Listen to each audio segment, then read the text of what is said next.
Hello बच्चों, आज बात करेंगे हम उत्प्रेरक वर्धक।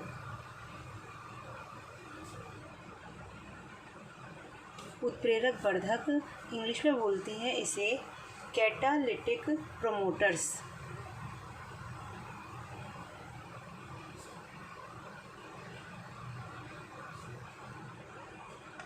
ठीक, देखो नाम से पता लग रहा है उत्प्रेरक वर्धक वे पदार्थ जो स्वयं अभिक्रिया के लिए उत्प्रेरक का कार्य नहीं करते परंतु अपनी उपस्थिति से उत्प्रेरक की सक्रियता को बढ़ा देते हैं।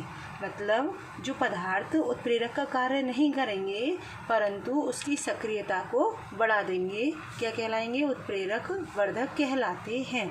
जैसे मैंने तुम्हें एक अभिक्रिया लिखी थी, हेवर विधि द्वारा अमोनिया का निर्माण। ठीक, ये अभिक्रिया लिखी थी N2 प्लस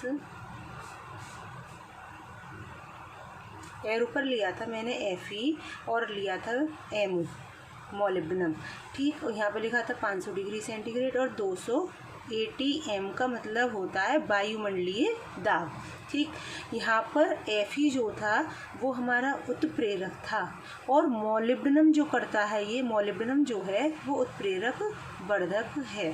अर्थात यह मोलिब्डेनम Fe की क्रियाशीलता को बढ़ा देता है, उत्प्रेरक की क्रियाशीलता या सक्रियता को बढ़ा देता है, इसलिए इसे बोलते हैं उत्प्रेरक वर्धक।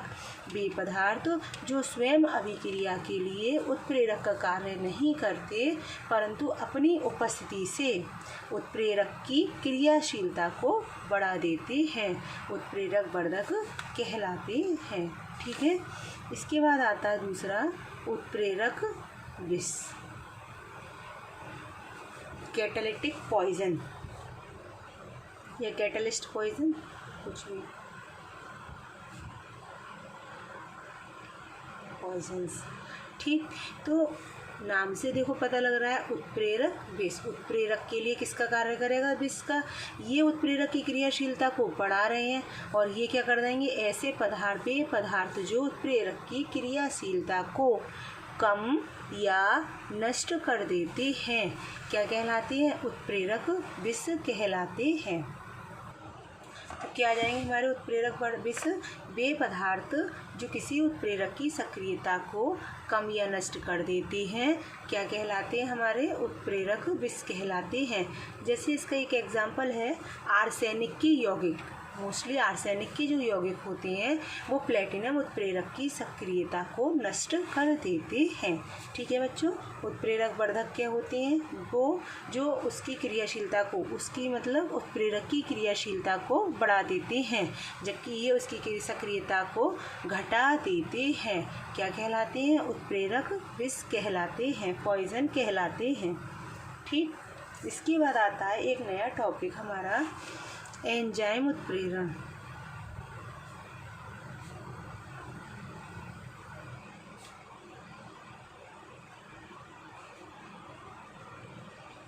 Enzyme catalysis. ठीक है, तो ये एंजाइम कैटालाइसिस क्या होते हैं? एंजाइम कैटालाइसिस जो होते हैं इसे एक तरह से दूसरा नाम बोलते हैं जीव रासायनिक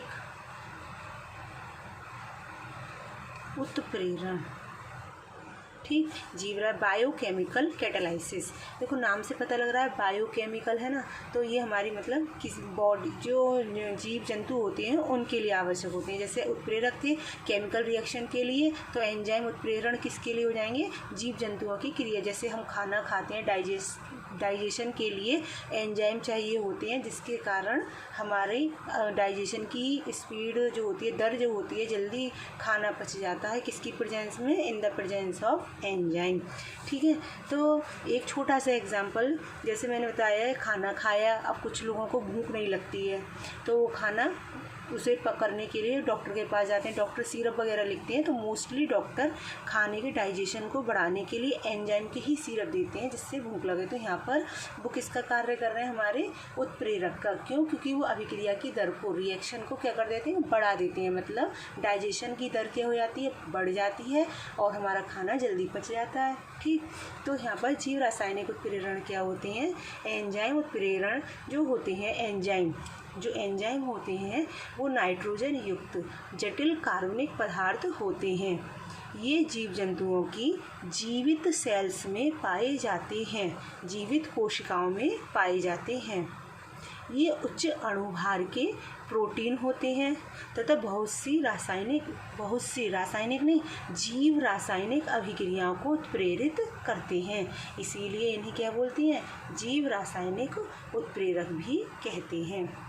देखो सबसे बड़ी बात, ये कैसे होते हैं, हमारे नाइट्रोजन युक्त होते हैं, जटिल कार्बनिक पदार्थ होते हैं, उच्च अणुभार के होते हैं, हाई मॉलिक्यूलर वेट के होते हैं, प्रोटीन होती है और जीव रासायनिक जंतुओं अभिक्रियाओं को उत्प्रेरित करते हैं। ठीक है, अब इसकी कुछ विशेषताएं क्या होती हैं एंजाइम्स की। देखो सबसे बड़ी बात, ये कोलाइडी अवस्था में होते हैं। अब तुम लोग कहोगे ये कोलाइडी अवस्था क्या होती है। देखो इस टॉपिक पूरा कंप्लीट होने के बाद हम इसी को पढ़ाएंगे पूरा, कोलाइडी अवस्था, कोलाइडी विलयन क्या होती है, कोलॉइड क्या होते हैं। ठीक है, तो वहाँ पर बात कर लेंगे कोलाइडी की। ये कोलाइडी अवस्था में होते हैं और वही उत्प्रेरक की तरह इनकी सूक्ष्म मात्रा ही काफ़ी होती है। और इसकी विशेषताएं कुछ इस तरह से हो जाएंगी, ये शरीर की क्रियात्मक अभिक्रियाओं जैसे जल अपघटन, ऑक्सीकरण आदि को उत्प्रेरित करते हैं। ये भी उत्प्रेरक की तरह के होते हैं, विशिष्ट होते हैं। और एक इनका और है, इनका सामान्य तापक्रम जो होता है वो 25 से 35 डिग्री के बीच सेंटीग्रेड के पर ही अधिक प्रभावी होता है, जिसे हम बोलते हैं अनुकूलतम ताप कहते हैं,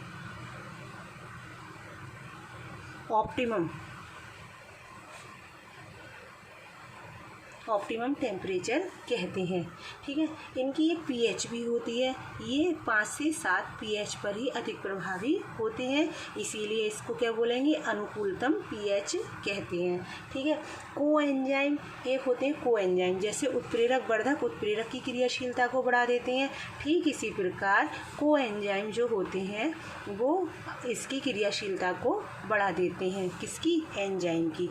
ठीक, इसके बाद आता है हमारा, जैसे यहाँ पर था उत्प्रेरक, भी उत्प्रेरक के लिए वहाँ पर आएगा हमारा परावैंगनी किरणें, को एंजाइम, इंग्लिश में को एंजाइम। ठीक, और दूसरा हमारा है, ये तो क्या करते हैं, उत्प्रेरक वर्धक की तरह होते हैं, मतलब एंजाइम की क्रियाशीलता को बढ़ा देते हैं। और परावैंगनी किरणें, अल्ट्रावायलेट रेज, ये उत्प्रेरक विष की तरह होते हैं, अर्थात एंजाइम की क्रियाशीलता को कम या नष्ट कर देते हैं। ठीक है, जैसे ये हमारे, मैंने अभी बताया, पाचन तंत्र, डाइजेशन सिस्टम के लिए आवश्यक होते हैं। तुम देखते हो खाना खाते हो तो हमारी लार में एक एंजाइम पाया जाता है जिसके कारण खाना हमारा आसानी से पच जाता है।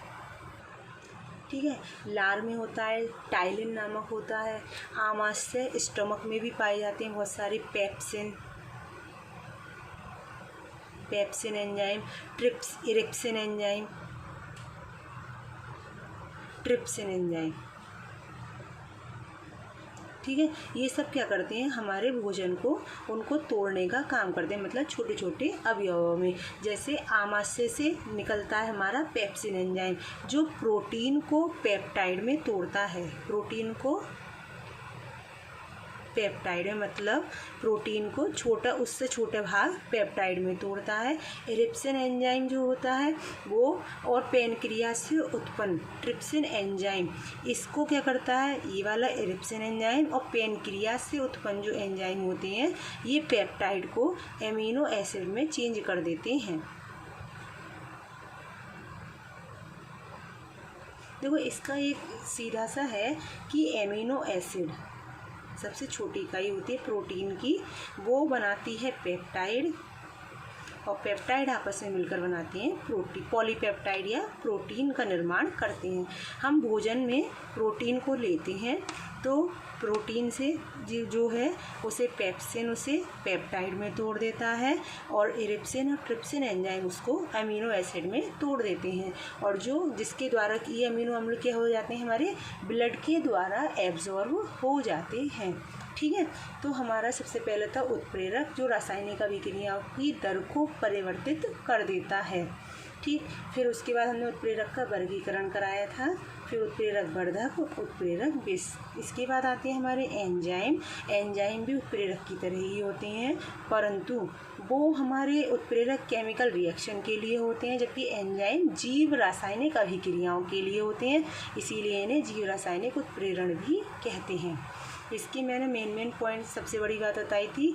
ये हमारे क्या होते हैं, एंजाइम नाइट्रोजन युक्त जटिल कार्बनिक पदार्थ होते हैं, जीव जंतुओं की जीवित सेल्स में पाए जाते हैं, कोशिका में पाए जाते हैं, उच्च अणुभार के प्रोटीन होते हैं और जीव रासायनिक अभिक्रियाओं को उत्प्रेरित करते हैं, कोलाइडी अवस्था में होते हैं, विशिष्ट होते हैं।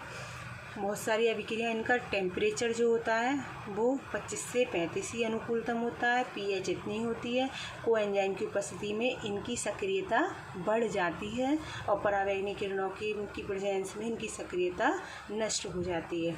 पाचन तंत्र में इस प्रकार बहुत सारी अभिक्रियाएं हैं जिनमें ये काम आता है।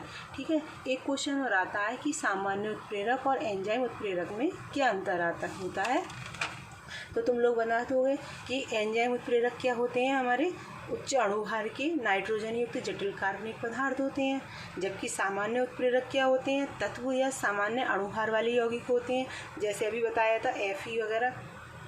एंजाइम उत्प्रेरण हमारे जीवित सेल्स में पाए जाते हैं, जबकि हमारे उत्प्रेरक क्या होते हैं, ये कैसे होते हैं, अजैवीय होते हैं। ठीक है, फिर इनकी क्रियाशीलता कहाँ नष्ट हो जाती है, परावैंगनी किरणों की प्रेजेंस में एंजाइम उत्प्रेरक की, और जबकि सामान्य उत्प्रेरक में ऐसा नहीं होता। ठीक, कोएंजाइम इसकी सक्रियता को बढ़ा देते हैं, जबकि इसमें उत्प्रेरक वर्धक बढ़ाते हैं।